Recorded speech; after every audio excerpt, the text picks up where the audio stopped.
كنت قاعد بتفرج على فيلم لإسماعيل ياسين ولقيته طالع بمنظرين. فكرت إزاي مشهد زي ده ممكن يتعمل اتفضل استريح. في وقت ما كانش فيه مونتاج. وفكرت إزاي أصلا يبقى فيه مونتاج من غير كمبيوتر واحد.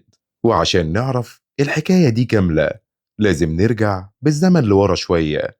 اركب معايا آلة الزمن وتعالى نرجع لأيام زمان. الفيلم مش بيبدأ بالكاميرا، الفيلم بيبدأ بالسيناريو. بس السيناريو زمان كان مختلف جدا عن دلوقتي. ما كانش فيه برامج كتابة ولا ملفات، ورق مكتوب بالإيد أو على آلة كاتبة بيتوزع على الممثلين قبل التصوير بأيام. وكانوا بيعملوا ستوري بورد، رسومات يدوية لكل مشهد بالإضاءة والكاميرا عشان يوفروا في وقت التصوير. نيجي بقى للتصوير نفسه. الكاميرات الأولى كانت بتشتغل بكرنكة يدوية. كان في واحد وظيفته الوحيدة إنه يلف الكرنكة دي بسرعة ثابتة طول المشهد، ولو السرعة دي قلت أو زادت المشهد باظ. أغلب الاستوديوهات في الوقت ده كان سقفها مصنوع من الزجاج عشان ضوء الشمس يدخل طبيعي، لأن ما كانش فيه إضاءة كفاية. نيجي بقى لمشكلة تانية، العربيات. لما الفيلم يكون فيه مشهد في عربية بتتحرك، إزاي كانوا بيعملوه؟ ما كانوش بيصوروا في عربية بتتحرك فعلا، كانوا بيجيبوا العربية ثابتة في الاستوديو، وورا الشباك كانوا بيحطوا شاشة شفافة كبيرة. ورا الشاشة دي في بروجيكتور بيعرض فيلم لشوارع متحركة. يعني الممثل كان بيبقى قاعد في العربية وهي واقفة، وبيبان على الشاشة العربية بتتحرك. طبعا لو ركزت في الأفلام القديمة هتلاقي إن الخلفية بتبان خفيفة شوية ومش واقعية، بس وقتها المشاهد ما كانش متعود على أحسن من كده. نيجي بقى للمرحلة الأصعب على الإطلاق، وهي مرحلة الصوت. هنا الموضوع بيبقى معقد جدا. في بداية السينما الناطقة الصوت والصورة كانوا بيتسجلوا مع بعض في نفس الوقت، بس ما كانش فيه عزل للصوت في المواقع. يعني لو عدت عربية في الشارع وانت بتصور المشهد الصوت اتخرب. الحل الوحيد اللي كان موجود إن أغلب الحوارات كانت بتتسجل بعد التصوير في استوديو صوت منفصل. وهنا بيجي اسم مهم جدا من أمهر الناس في التقنية دي، محمود المليجي. المليجي كان معروف إنه بيحرك شفايفه بطريقة خاصة وهو بيمثل، مش مربوط بالكلمات بالظبط لكن بالإيقاع. انا ماليش اهل ولا اخوات ولا عيله ولا حد ابدا.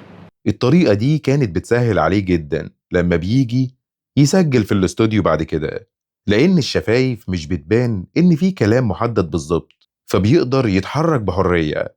وده كان ذكاء احترافي عشان يتعامل مع قيود التقنية.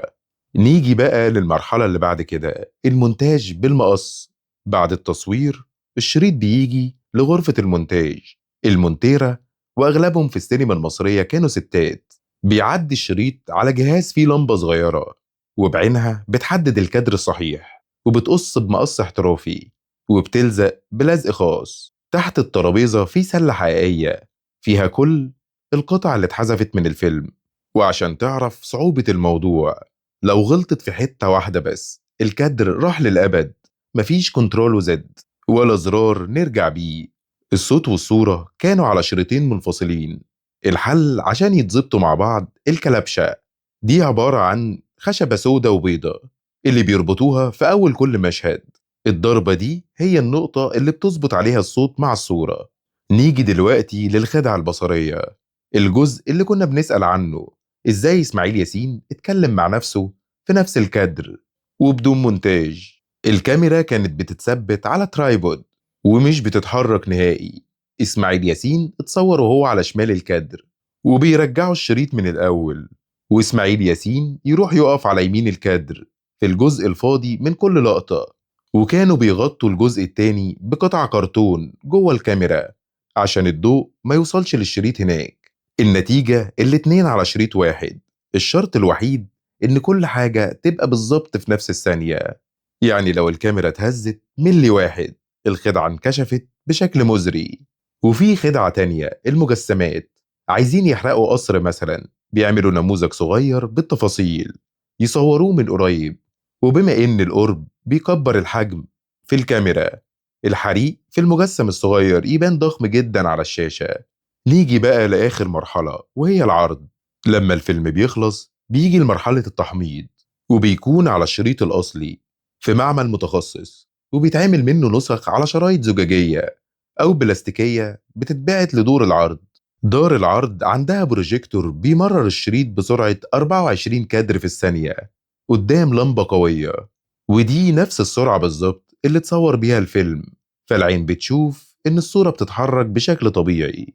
يعني الخلاصة إن الكاميرا كانت بتصور 24 صورة في الثانية الواحدة، ودي السرعة اللي كان بيلف بيها الكرنكة، ونفس السرعة اللي بيتعرض بيها الفيلم.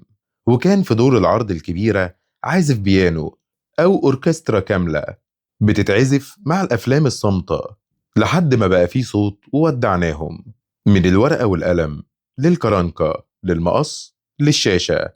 كل فيلم قديم بتتفرج عليه النهاردة ده مش بس تمثيل، ده هندسة وإبداع وفكر في ظروف مستحيلة. دلوقتي عندنا كل التكنولوجيا اللي ممكن تتخيلها، ومع ذلك في أفلام اتعملت بكاميرا وكرنكة وشريط ومقص لسه عايشة في قلوبنا أكتر من أفلام كتير اتعملت بملايين. الفرق إن زمان الموهبة كانت 90% من الفيلم، دلوقتي الموهبة ممكن تكون 30%، والباقي تقنية وبروموشن وخوارزمية.